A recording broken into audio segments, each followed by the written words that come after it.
Sirens wail, not a drill, a guttural cry tearing through the quiet 1:15 a.m. air. The sky above Tel Aviv, usually a tapestry of urban glow, now erupts, flashes, explosions, not fireworks, not celebration, war.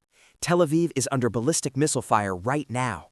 He stands unmoving against the chaos, a silhouette framed by a sky spitting fire. This isn't just news, it's a frontline dispatch from a city under siege. We just heard them, those sirens. They cut through the night for minutes. Now, silence. But the threat, it lingers. It always does. Then a sudden blinding flash. A streak of light tears upward, a desperate prayer against the darkness. Interceptors. They rip through the sky, seeking their deadly counterparts. For a moment, the world holds its breath. Will it connect? Will the city be spared? Nate, we just heard an explosion in the background there. What are you seeing? What are you hearing? Laura, the sky is alive. Outgoing interceptors, you can see them, feel them. Israel's phenomenal air defense, Arrow 2 and 3, David Sling, Iron Dome, they are active, they are strong. But even they struggle, because this is different. This isn't just another wave, this is a storm. First central Israel, then southern Israel. Now Tel Aviv, the nation's second largest city, is targeted.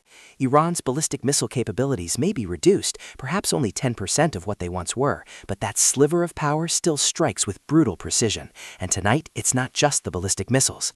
This is the silent killer, the invisible terror. Half of these incoming missiles are cluster munitions, not a single impact, but 1,000 tiny deaths.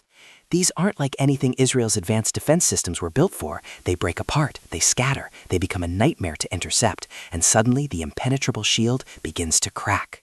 We heard several explosions just now. Some hit, some are intercepted. Sometimes the explosion comes seconds after the siren stops, a chilling delay that tightens every nerve. We get the pre-alert on our phones, then minutes later the sirens wail, then the sky ignites. But what truly shakes you isn't just the missiles, it's the response, or the lack of it. People continue driving on the roads, in the middle of the night, as if the sky isn't raining fire. This is not defiance, it's exhaustion. This is unfortunately everyday life in Israel. People have gotten used to this. They find shelter, yes, the smart ones do. But there's a frustration, a deep-seated annoyance. They tell themselves, I've gone to the shelter enough times, I'm going to continue living my life. They were doing something important. They are not going to continuously allow these conflicts to interrupt their lives. They are not freaking out. They are annoyed. They wait for it to end. They have tremendous faith in their air defense, but the game has changed. These cluster munitions, they are different. They are insidious. We have seen more casualties from these cluster munitions, a terrible toll. 11 individuals lost in Operation Epic Fury. This isn't just a military statistic. It's lives, it's families, and it's a stark reminder of how quickly the unimaginable can become the mundane. The most advanced air defense on Earth, and still a new enemy emerges from the shadows. Still, the fear remains.